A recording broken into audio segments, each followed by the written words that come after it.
이 시간 같이 보실 하나님 말씀은 사사기 10장 1절에서 5절 말씀입니다. 사사기 10장 1절에서 5절 말씀 우리 같이 합독하시도록 하겠습니다. 아비멜렉의 뒤를 이어서 이사갈 사람 도도의 손자 부하의 아들 돌라가 일어나서 이스라엘을 구원하니라. 그가 에브라임 산지 3일에 거주하면서 이스라엘의 사사가 된 지 23년 만에 죽음에 3일에 장사되었더라. 그 후에 길르앗 사람 야일이 일어나서 22년 동안 이스라엘의 사사가 되니라. 그에게 아들 30이 있어 어린 낙이 30을 탔고 성읍 30을 가졌는데 그 성읍들은 길르앗 땅에 있고 오늘까지 하봇 야일이라 부르더라. 야일이 죽음에 가몬에 장사되었더라. 아멘. 이것은 하나님의 말씀입니다. 좋으신 주님의 은총과 평화가 주님 앞으로 나온 우리 모든 성도님들과 함께 하시기를 빕니다. 우리는 새벽에 사사기 말씀을 보고 있습니다. 이스라엘 백성들을 폭정으로 다스렸던 아비멜렉이 죽은 후에도 계속해서 사사들이 등장해서 이스라엘을 다스렸습니다. 그 당시 활약하던 사사로는 부하의 아들 돌라와 길르앗 사람 야일이 있었습니다. 그런데 본문에서는 이들에 대한 기록이 많지 않습니다. 이름과 통치 기간, 통치 장소를 제외하고는 별 다른 내용이 없습니다. 이것은 이들이 별로 중요한 인물이 아님을 뜻하는 것이 아니라 이 암울했던 기간에도 하나님의 은혜가 사사들을 통해서 계속되었다는 것을 말씀하고 있는 것입니다. 이스라엘은 비록 죄로 인해서 매 순간 큰 위기를 맞이하였지만 그런 와중에서도 그들을 향한 하나님의 사랑이 있었기에 이스라엘은 살아갈 수가 있었습니다. 본문은 돌라와 야일을 통해서 이스라엘을 도우신 하나님의 은혜와 사랑을 보여줍니다. 오늘 말씀을 통해서 하나님의 은혜와 사랑을 경험하시는 시간이 되시기를 바랍니다. 1절과 2절은 돌라를 소개합니다. 아비멜렉이 죽은 후에 이사갈 지파의 사람 돌라가 사사가 되어서 이스라엘을 구원했습니다. 그는 에브라임 산지 3일에 거주하면서 23년 동안 이스라엘을 다스렸습니다. 그는 이사갈 지파에 속한 사람이었으나 에브라임 지파의 땅 3일에서 살았습니다. 이 3일의 위치는 알 수가 없습니다. 그리고 그가 왜 자기 지파 기업을 떠나서 다른 지파의 기업에서 살게 되었는지도 알 수 없지만 어쨌든 돌라와 그의 가족은 에브라임 산지로 이주했습니다. 이사갈 지파 사람이 에브라임 산간 지방에서 살았다라는 이 말은 이주민이라는 말입니다. 나그네, 이 나그네는 당시 이스라엘 사회에서 고아와 과부처럼 보호받지 못하는 약자에 속하는 부류입니다.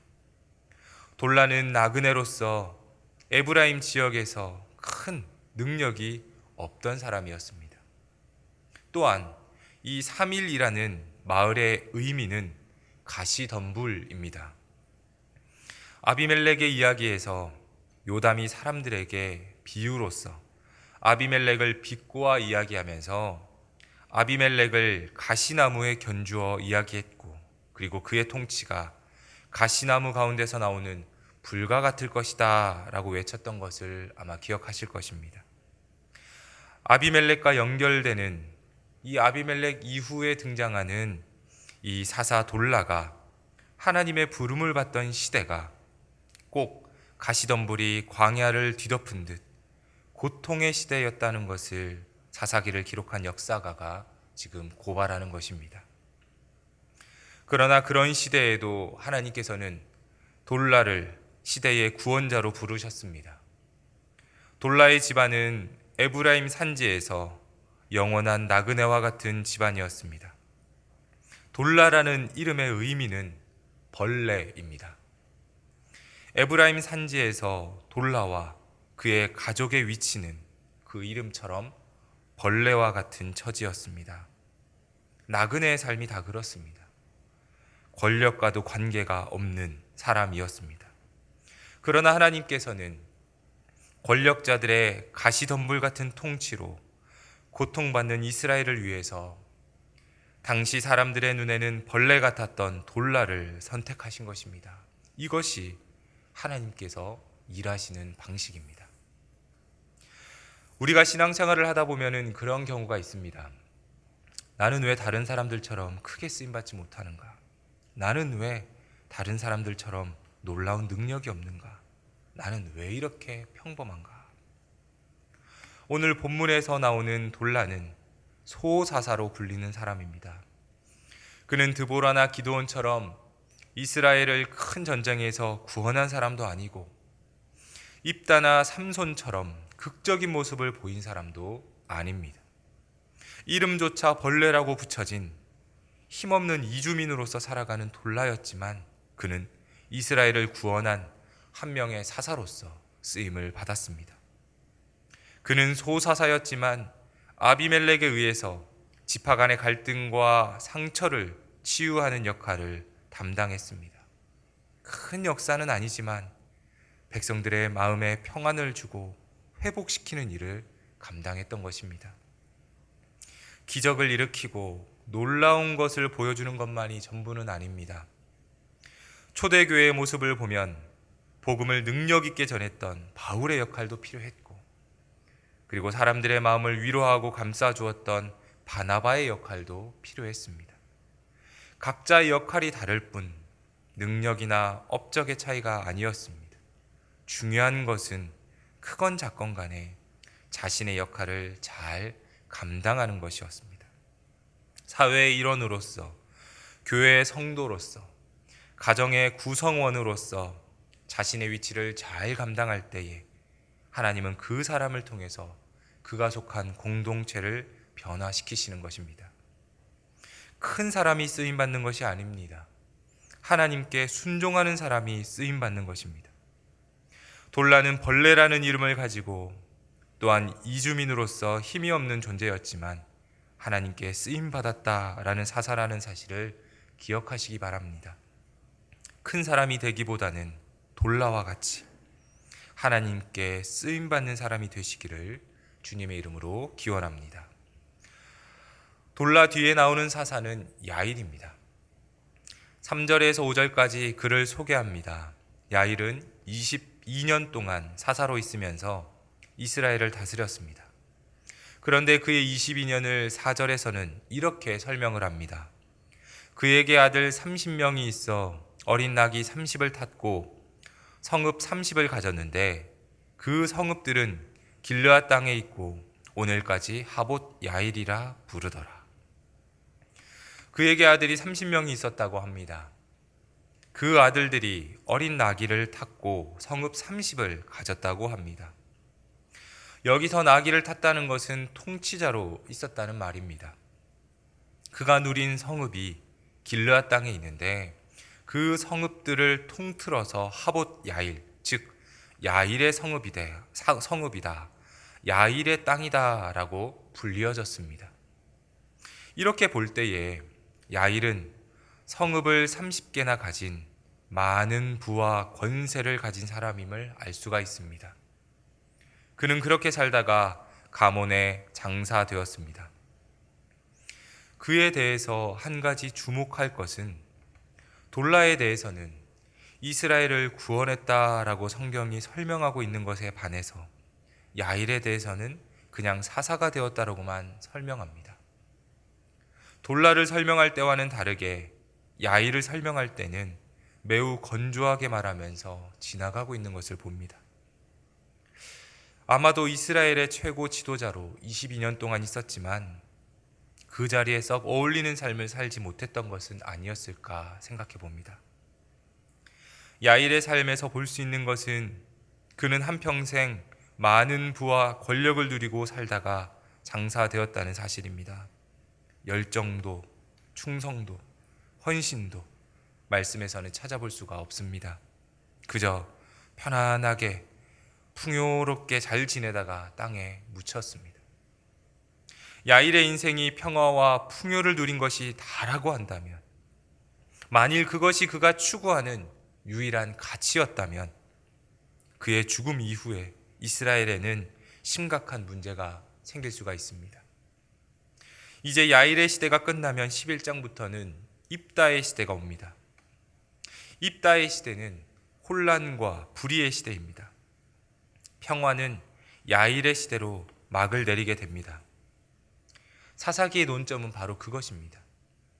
야일 한 사람이 평화롭게 살았는가가 초점이 아니라 하나님의 백성들이 하나님의 백성답게 살아가고 있는가 하는 것이 중요합니다.